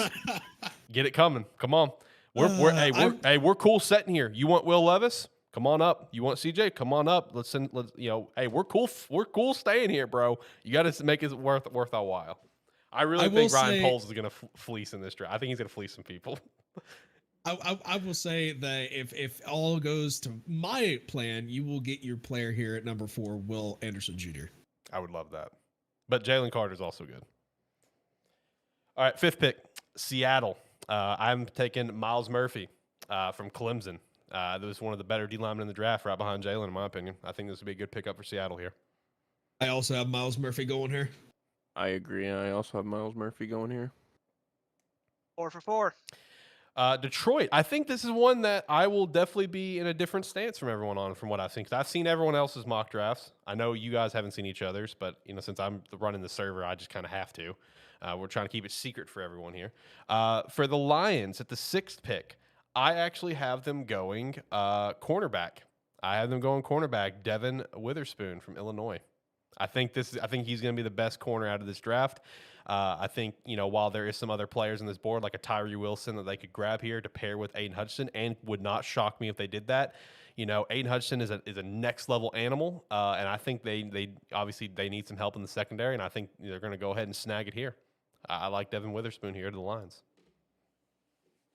I have a cornerback as well, but Oregon, Christian Gonzalez. I like that pick too. I have them. I like it as well. I have them sticking with Tyree Wilson. That's a fair pick. I think the Lions is trying to fit the profile right. They're trying to get defensive line, offensive line, and build outside, right? That's the way I would build a team, whether it's college, high school, pro, whatever. That's what I would do. Secure those 2 lines, and then build out from there. Because, as I've stated on this show since I've been here, football games are won on the offensive defensive line. Correct. So, honestly, I don't. The cornerbacks that have been mentioned, I also went cornerback as well, just like Alex and Jacob did. I don't think it matters which corner they get, to be honest with you, because the 3 corners that we're going to mention, we mentioned 3 different corners. I've got Cam Smith out of South Carolina. I like that pick too, I think honestly. I think they pick up Cam Smith in this situation. There are 4 corners in this draft that I'm pretty high on, personally. And I don't think, Yep. and personally, I don't think, and honestly, I don't care who they pick here as far as a cornerback goes. They're not going to lose. They're not going to lose with this. There's no way they can lose with this. Detroit unless, is you in know, such a there's just good some big spot. injury. They're in such a good spot, bro. All right, next up, Vegas at 7. So for my pick, adding on some context here. For my 1.0, as of right now, I am going to yeet out the Hail Mary that people seem to believe is going to be, the truth, and that is that Vegas will get their quarterback, and I believe that quarterback they will get will be Tom Brady. So that they're not going quarterback here. They're not going to go Will Levis, who's chilling. They're going to go for protection, and they're going to get Paris Johnson Jr. from The State Ohio State University. I want you boys to know, for his mock draft, every Ohio State player he had, he made sure to he put has the caps. and caps out. I Yeah, want everyone to know that. My original. I have not seen his mock draft, but just watching seeing his player rankings and just seeing that kind of that's true. It was on the player go. rankings. Yeah. So I kind of figured. Yeah, Paris Hey, Johnson. we have it trademarked. It is our thing. No other college team can do that. It's our thing. I will say this though, Paris Johnson Jr. While I think he will be the first tackle off the board, he is not my favorite tackle in this draft. I will say, for context, from my pick, I like Alex. I think the Raiders go out and sign a quarterback, but I do not think they get the quarterback that they want, because I think another team is going to offer him more money. I think the Raiders end up with Jimmy Garoppolo, but I also do think that the Raiders will pick up Paris Johnson Jr. Okay. And I do think he is the best tackle. It's like very, very close between 1 and 2 tackles for this, but I do think he edges out Peter. I love Peter. He's my favorite. My opinion, I have Paris going first, but I do agree. I think Peter is the best tackle in the draft. Who do you have I going think for Peter. Vegas here? Do you have it Paris? Or No, I have them sticking with Will Levis. Okay. Will Levis at I 7. think even if they do bring in a Jimmy G, even though they do need that offensive line help, they're gonna need somebody groomed for the future of whoever they bring in, right? Jimmy G, whether it's Tom Brady, whether it's fucking whoever, they're gonna need to be set up for the future, and I think they're confident in Will Levis to do that. Okay. Ricky, what you got? Pick Peter All out right. of Northwestern. I pick Peter to go here. I respect that. All right, number 8, I'm Atlanta. not going to try to pronounce his last name. Skoronsky, I think is what it is. Yeah, Yep. Skoron. Yep, Yeah, that Skoronski. is That sounds- that is Holy perfect. fuck, I did it. All right. Number 8, Atlanta. I have them taking Tyree Wilson, who's fallen here in mine. He's fallen a few picks, could potentially go all the way up to 5. I think they're going to get a good edge rusher here for Atlanta. I'll go last for this pick. Yeah, he does need to go last. He does need to go last here. I have them going with another D lineman here. I have them going with Brian Brees from Clemson, I respect that. defensive tackle. So Ricky. Oh, Jacob. I thought Jacob. No, was Jacob next. My needs to bad. be last. This is a very spicy one. I'm gonna be real with you. When I saw probably- he's this on probably his gonna get- list, I'm like, oh shit. Okay. So I didn't hear that part. My bad. I also agree with Shane. I've got Brian Breesy from Clemson going here. All right, Jacob. What do you have happen here at the Ladies and 8 number gentlemen, pick? we have a trade. The Baltimore Ravens send off Lamar Jackson to Atlanta. Anything?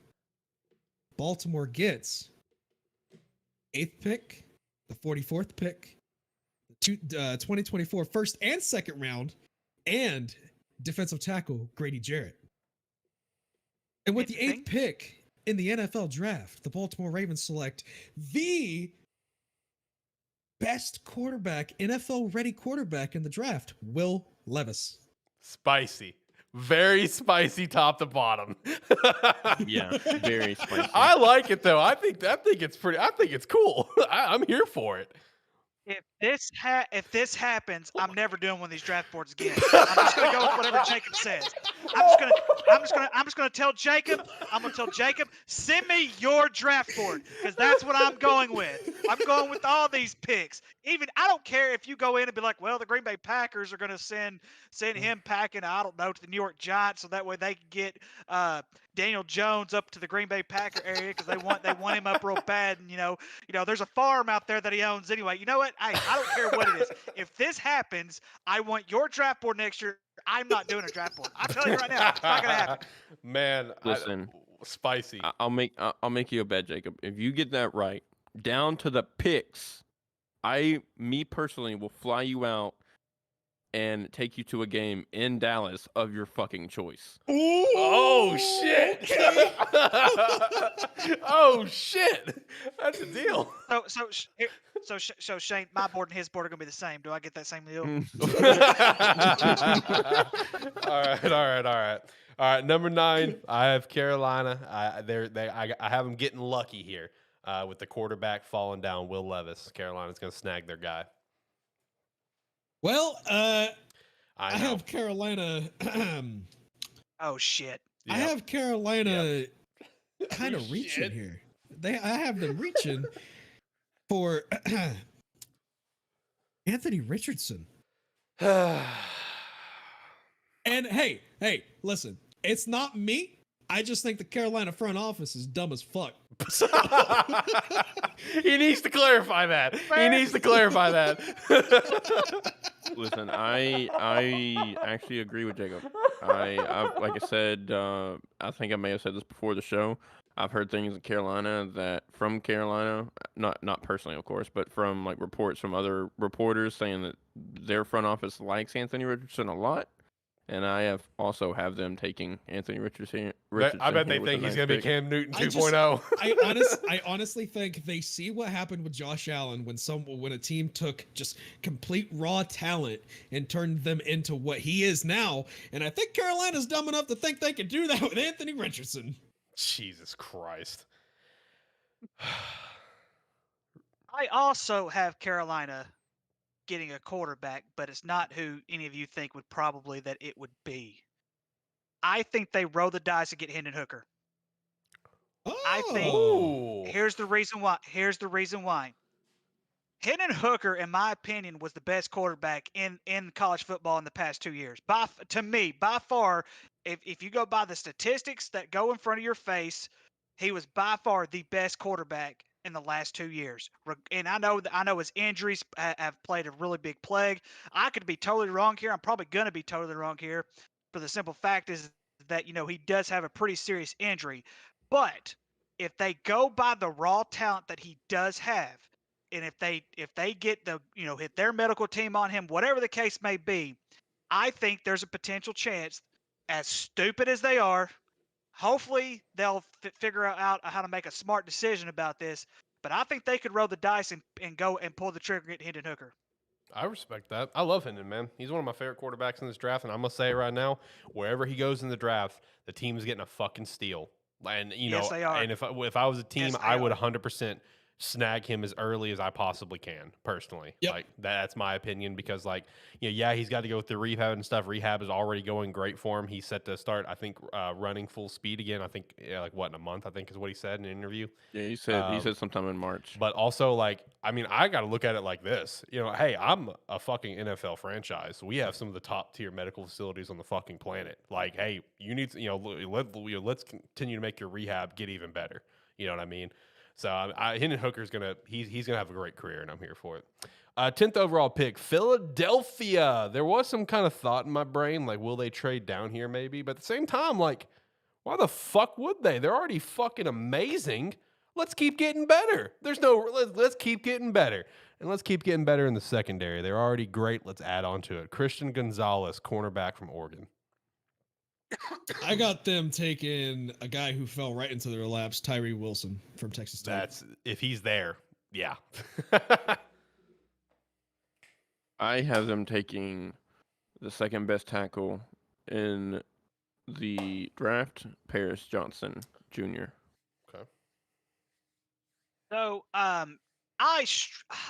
guys, and like I said, this is my first time ever doing this, so it's just one of those things. So I kind of left out Tyree Wilson just a little bit. I know I know the talent level that he has and everything like that. But I went with the cornerback here. I went with the cornerback on this one. I've got Joey Porter Jr. out of Penn State. I like that though. He's one of my favorite ones from this draft. And I know where I have Tyree Wilson. I have him very, very low. I'm gonna go ahead and tell y'all that. I do have him going very low. I do have him going in the first round, but I have him low. But Hey, we've seen a fall before. Look what happened last year, Jermaine Johnson. He was potentially going to go like 8 overall. And that's one of the things that I think of when I see, because sometimes talent like Tyree Wilson, there's just some teams that be like, you know what, we want this kid, but we might be okay at this part. And right now, I really believe the Eagles are fine as far as defense goes. And so in my opinion, I think they need to beef up their secondary just a little bit more, and that's why I'm gonna go ahead and go with Joey Porter Jr. I like that though. I mean, frankly, right now it's really hard to see flaws inside of Philadelphia, in my opinion, because this is one of the best teams overall that we've seen in a little bit. Another pick they could go here as well as they could just go offensive line, just because you have Kelsey and Lane Johnson, sure, but they're older, so offensive line would be also a play here. That's why I did go Paris Johnson. Yeah, that's fair. Because of that reason. But I mean, and speaking of like these draft boards, you also got to think, even if you may think a player may be better than somebody, you also got to think these teams are not only thinking that, but what player can be a better impact the quickest, right? Yeah. What's the biggest need? Like in my opinion, I think with Lane Johnson and Kelsey getting older, they're a little bit older on that offensive line, so they're gonna want to get it younger. When you have a solid secondary and solid defensive line and linebacking core with drafting the Kobe Dean and Jordan Davis last year. Facts. All right, 11th pick, Tennessee. I have them drafting Taylor Lewan's replacement, Peter Skoronski. Skoronski. I messed up. Yeah, How'd you get it right the first time and then you mess it up the second time? you listen to AniMan Plus more and you'll figure that out. I do it all the time. But yeah, I got him taking Peter here. I will say, if the Bears trade down a second time, I think the Bears are going to go for Peter personally. That's my personal idea and pick on that is Bears will go for Peter or Paris Johnson if we trade down again. But Peter falls out of the top 10, but slides in right here with Tennessee getting Taylor Lewan's replacement.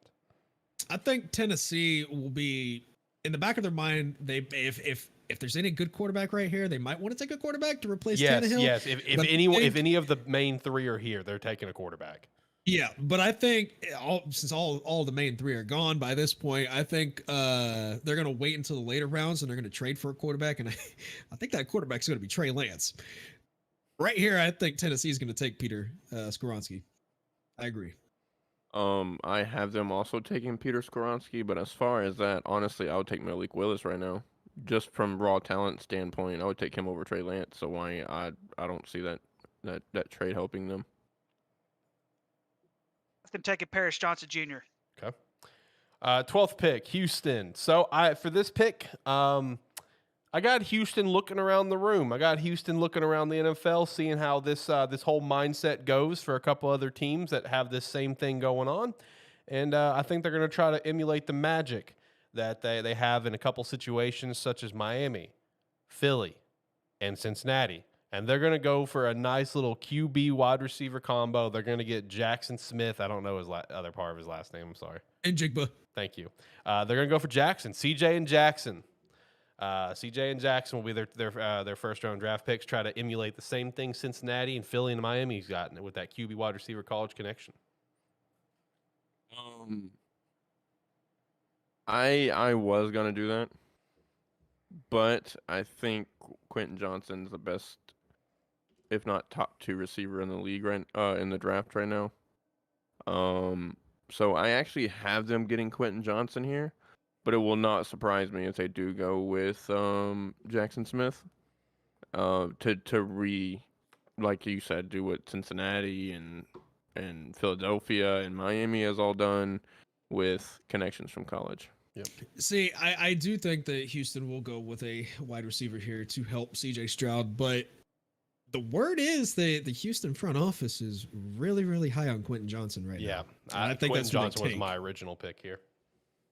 I think that's who they take. I've also got Quentin Johnson. I really struggle because I really like Jackson Smith. I really like him. But like I said, with the Texans front office, everything like that, Quentin Johnson's going to be the better fit. Listen, in my opinion, you wait another year, 2 years, get Marvin Harrison Jr., put him up there. Bada bing, bada boom. You still have that college connection. And in my opinion, Marvin Harrison's going to be by far the best receiver in college by that I think time. he's going to be up for a Heisman next year. I agree. All right, 13th pick. So for me, and I think most of us have this as well. I do have Green Bay and New York making the trade happen. Aaron Rodgers will be a Jet. Packers will have this pick at 13. And I will say the pick that I made, I already kind of wish I would change it. It will probably be changed on 2.0 because Shane, I really like your pick here because honestly, I don't know if it was intentional on your part, but your pick was honestly big fucking brain because the pick that you made is a pick that New England could potentially snag at 14 right after this. So I really like your pick when I saw it, but for here at 13, I know they already have some developing weapons, but I have them getting a weapon here because there's so many on the board. I have them getting Jordan Addison, wide receiver from USC. Yeah, I have the exact same thing. It's Yep. a big fuck you to Aaron Rodgers. Yep. Shane, now what is yours? Because I like yours a lot. Because your picks that you have for Green Bay and drafting them in the order that you do, that's just big brain to me. Because like I said, who you have at 13 for Green Bay is a pick that could potentially go to New England at 14, and they would want to snag them over that. I like your pick. Yeah, this is so. I have Aaron Rodgers going to one or two destinations, and unfortunately, Jets have a higher pick. Okay, so that's why he's going to be a New York Jet next year. Because my other option would be that Minnesota gets him somehow. Okay, but again, the Jets have a higher pick. They're wanting to make moves now. Green Bay's wanting to move on from Aaron Rodgers and grow Jordan Love. And yes, I did put actual thought into this first draft board, unlike last year. And my pick is Green Bay Packers with a 13th overall pick, select Michael Mayer, tight end, Notre Dame. Because New England is there at 14, kind of fucks them up. Because they're also looking for a tight end amongst other things. So yeah, Michael Mayer, tight end, Notre Dame, going 13th overall to Green Bay. Shane, I've got the exact same thing for the exact same reasons, and the one reason I went ahead and went with Michael Mayer because I'm not going to tell you my next pick now, but if it wasn't Michael Mayer, it's going to be my next pick, which the Patriots are going to snag in. But the tight ends in this draft are not, as far as like depth goes, there's not too much depth, so you've really got to snag talent where you can snag it, and this is Yeah. one of the key areas. This is one of the key areas the Packers need. I've also got Michael Mayer out of Notre Dame going to the Packers. Love it. I have two tight ends in the first round. I was and debating think on that after too. after that it's a giant fall off. I don't think you probably see another one until the 4th, 5th round. Maybe mid to late third, but I mean honestly, it's those top two, and then there's a fall off. Yeah, I'm going to agree with you, but here is one sleeper for the entire NFL draft. There's going to be one sleeper, whether he gets drafted or not. He's going to make one hell of a tight end. Tucker Kraft out of South Dakota State. Watch out for this guy. This guy is purely talent. He's very, very good. I agree to that. I actually like him a lot. 14th pick, New England. I have them here beefing up their offensive line with Broderick Jones from Georgia. I have New England picking up Devin Witherspoon from Illinois. I like that pick. I could see him going corner here too. I like that pick. I like that pick as well. I've got Anton Harrison out of Oklahoma going here. Nice.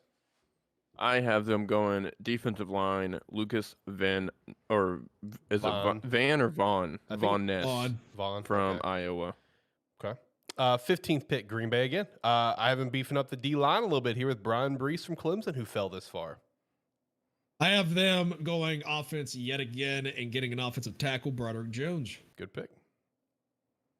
I agree with Jacob. I have them continuing to give Aaron Rodgers the double bird after trading him away two picks prior and picking up Zay Flowers, receiver. Double off of weapons, man. That Damn, double dipping. I love that. I love it. All right, Washington Commanders. I have them beefing up the secondary a bit here, although it would not shock me if they go D-line because I don't know if they'll be able to re-sign Daron Payne. I have them right now going Cam Smith, cornerback, South Carolina. I have them going tight end here, and I have them going Michael Mayer, but I will say that whoever picks up Sam Laporta from Iowa in the second or third round is going to get the best deal at tight end, honestly. Respect that. Nah, it's big respect. I really struggle with these cornerbacks. Yeah, I really struggle with these cornerbacks because there's so many good ones. I've got Christian Gonzalez going here from Oregon. I got Christian Gonzalez going here. This was really hard for me because I don't have a corner or a secondary player going up until this point. And it was super hard for me to choose between the top 5 guys that I have on my board. But I have Washington going Brian Branch from Alabama. I like that though. Kind of a safety hybrid player. Washington's known to kind of get players from Alabama. They like that kind of funnel from them. So I have them going Brian Branch from Alabama. 17th with Pittsburgh. I actually have them getting the son of the guy who was an absolute stud for them. I have them getting Joey Porter Jr., cornerback from Penn State. I have them going cornerback as well, but I have them going Cam Smith. Good pick. I have them going corner as well. Devon Witherspoon from Illinois. I must suck. I got a D tackle. I got Sakaya Ika from Baylor going here. That's not a bad pick, though. It's not a bad pick. All right, 18th. And again, my 2.0 will probably be very different because honestly, if we think this Aaron Rodgers thing is going to happen and Michael Mayer going higher, yeah. But for here, I actually have Dan Campbell getting Michael Mayer. You know, we got a tight end head coach here. You know, you just traded away a Hawk the Cock this past season. It's time to get a replacement, baby. And who better than Michael Mayer, who fell down to 18 here for me? I actually tossed up 2 players for this spot.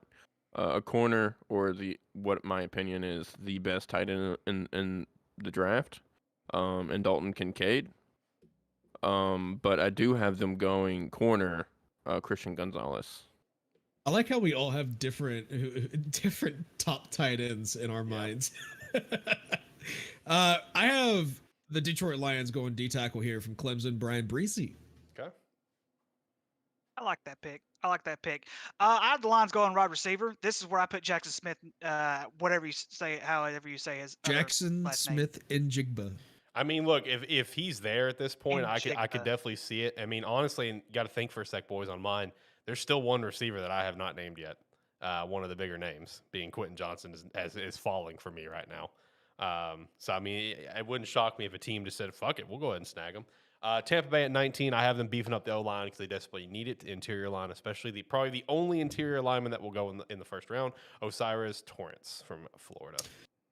I have them taking Lucas Van Ness.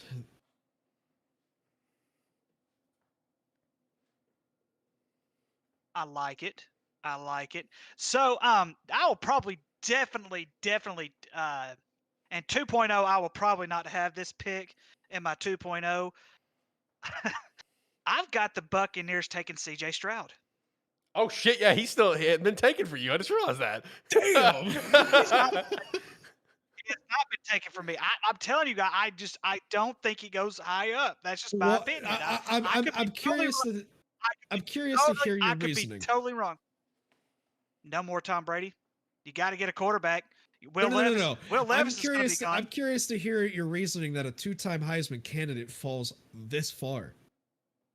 I don't think he's that good. I really don't. I think he's overrated. I honestly think he's overrated. We'll have to dive into that. We'll have to dive into that in future draft episodes. Listen, real quick, I'll just for CJ Stroud personally. Believe me, I'm much rather be in Tampa Bay than Houston. Believe Facts. me. So that would be a lot better for his career, personally. 100%. Honestly, though, that new head coach is looking mighty fine in Houston. Yeah, mighty fine to get fired in a year. But here I have Tampa Bay going Nolan Smith, edge from Georgia. Okay.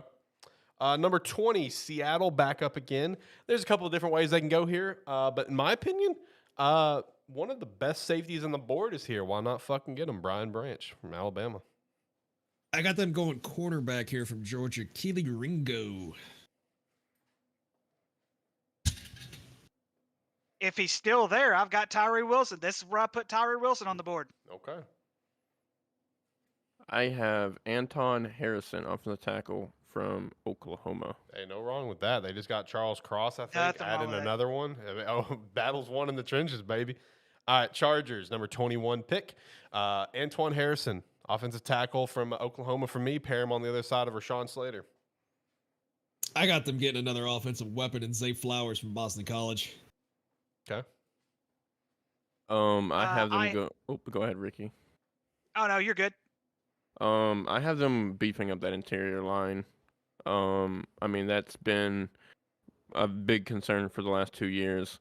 I have them going Broderick Jones, tackle from Georgia. Okay.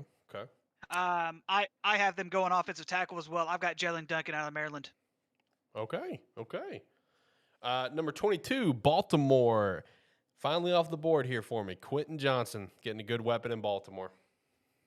I got Baltimore going with Jackson Smith and Jigba. With Levis in town and a new offensive coordinator on the way, I think Jackson Smith and Jigba is the best wide receiver going into this draft. I have Lamar Jackson staying in Baltimore, but I do have them still getting Jackson Smith, Njigba, and helping Lamar Jackson on the outside. And I had Jackson Smith going pretty early. Because I mean, don't get me wrong, he'd be a good fit for Baltimore. I think he's a better fit for Detroit, though. I've got Jordan Addison going here out of USC. Okay. 23 pick, Minnesota. I've got him getting Trenton Simpson, best linebacker of the draft here. I got Minnesota getting probably I would say the best cornerback in the draft, but he's a little undersized, but he fits well in Minnesota's cover 6 that they love to do. They rarely call man, and they rarely call any other thing except for cover 6, and that's Joey Porter Jr. Like it. I like it. I have them going corner as well, helping them out in a spot where they desperately need, but I'm have them going Cam Smith from South Carolina. Okay. I went the total opposite way. I had an offensive lineman. I've got DeJuan Jones out of Ohio State. Okay. Next up, Jacksonville Jaguars. I have them going Keely Ringo here, beefing up the secondary. Got them getting guard from Florida, Osiris Torrance. I like that, though. I have them also helping the secondary, but having fallen this far in my board, I have them taking Joey Porter Jr. Love that one. Love that one. Yeah, so I've got one here that I know Alex would love to see. It's probably not going to happen, but I've got Zay Flowers out of Boston College. I would love that, but you got to keep in mind we're getting Calvin Ridley next year. That is very true, but Yeah. like I said, I think Wrong with beefing more up the weapons. wide receiver. Yeah. I think the reason, my reasoning behind this, it's one of those deals where, do you want to let go of this talent? Because Zay Flowers is a pretty good talent. So that was my thinking on this. Do I let this talent go, or do I go in a secondary position? So that's my thinking behind it. Gotcha. Next up, the Giants, New York Football Giants. I am getting Zay Flowers here. I got them getting Josh Downs, wide receiver from North Carolina. Okay. I also have receiver, the fourth and last receiver off of my board, Jordan Addison. Okay. From USC. I went a stretch on the wide receiver. Of course, I already had Jordan Addison taken off the board. I've got Cedric Tillman out of Tennessee. Okay. That is okay. All right. Dallas Cowboys. I will say it's going to be tickling Jerry Jones' penis here that there's going to be Drew Sanders on the board. You know, he loves his Arkansas Razorbacks. But I got Lucas Van Ness from Iowa. I got them going linebacker here. I got them going with Trenton Simpson from Clemson. Okay. I think that he has similar builds to Michael Parson, and I think that he's going to be able to be a lockdown on the second level for the Cowboys while Parsons is on the edge. I also have them going linebacker.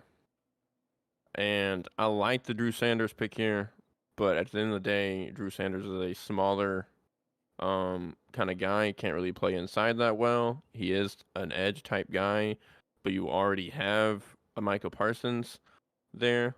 So I also have them taking Trenton Simpson. So I went a totally different direction on this one. For the simple fact is, you have no idea what's going to happen with Zeke if they want to go ahead and let him go. And then you also take into consideration is Tony Pollard going to be 100% healthy. If they Ooh. do end up letting Zeke go, I think they go running back here. Bijan Robinson out of Texas. I like that. I like that so much. Okay. Well, for my 20, go ahead. There is only maybe 3 or 4 teams left that I have Bijan going to in the last part of this draft here. Cowboys was definitely one of them. Yeah. Especially because I think they're going to be stuck with Zeke because of the money. And I don't think they're going to have the money to re-sign Pollard. Pollard will go somewhere else next year, unfortunately. So I do have them possibly taking a running back here. But I feel like they need a bigger need in that Trenton Simpson help that defense out. So Yeah. And for my 27th pick for Buffalo, I actually have Bijan Robinson going here for Buffalo. They need a run game. If Bijan Robinson is here at 27, Buffalo needs to fucking grab him. I don't care if it's considered a reach. They need to grab him. They need a running game. That's not Josh Allen.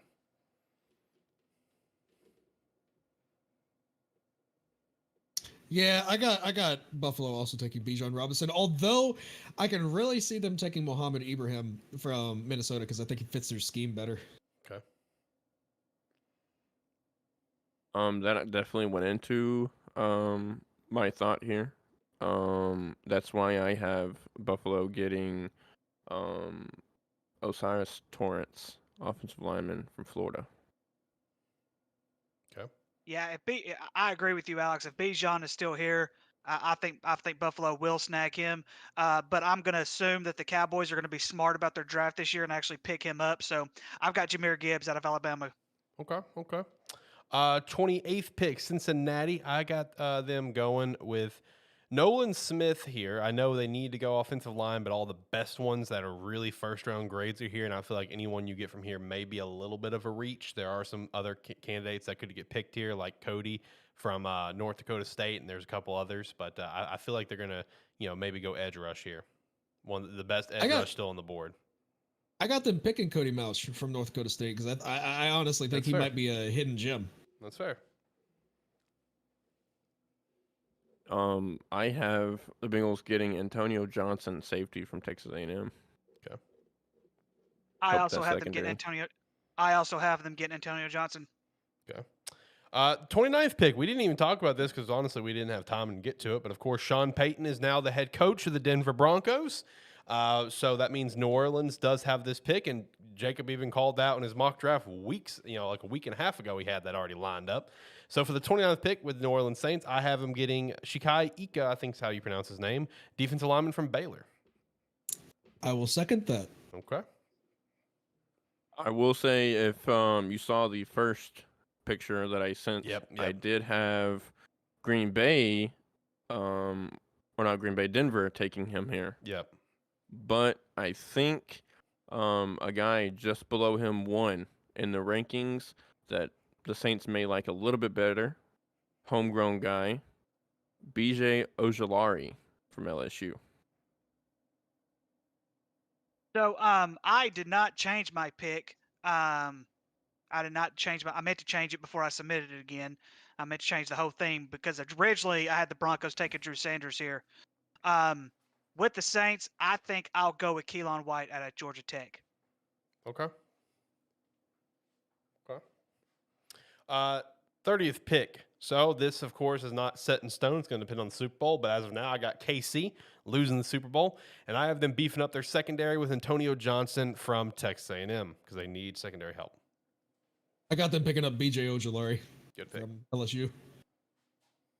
I have them the Chiefs losing, of course, and I have them picking up the best tight end in the draft board, Dalton Kincaid. Okay. Well, they already have a tight end named Travis Kelce, so I really didn't go tight end. I did went ahead. I think if Osiris Torrance, if he's still on the board, which according to my board he still is, I believe they snag him. Okay. And lastly, Now, what? Real quick, I just want to kind of this. So my kind of graphs from Dalton Kincaid, his draft comparison is actually Kelce. With Kelce, now don't get me wrong, Kelce You're is wanting the them to best have tight two end Kelces.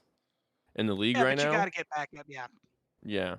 With Kelce getting older, why not have him actually be groomed by the guy he's compared to? Okay. That's I agree. I agree Okay. with that. I can agree with that. All right. And lastly, the Super Bowl winner, Philadelphia Eagles. I have them actually getting Drew Sanders here from Arkansas. I have them going defense again this year, or for the second time this year, and Brian Branch from Alabama. I will say that the 49ers do not have a pick in this first round, but I do have them signing Tom Brady in the offseason. You have who signing Tom Brady? Sorry. San Fran. The 49ers. Gotcha. This was kind of a reach. I believe this guy is a first round talent. We spoke about him earlier.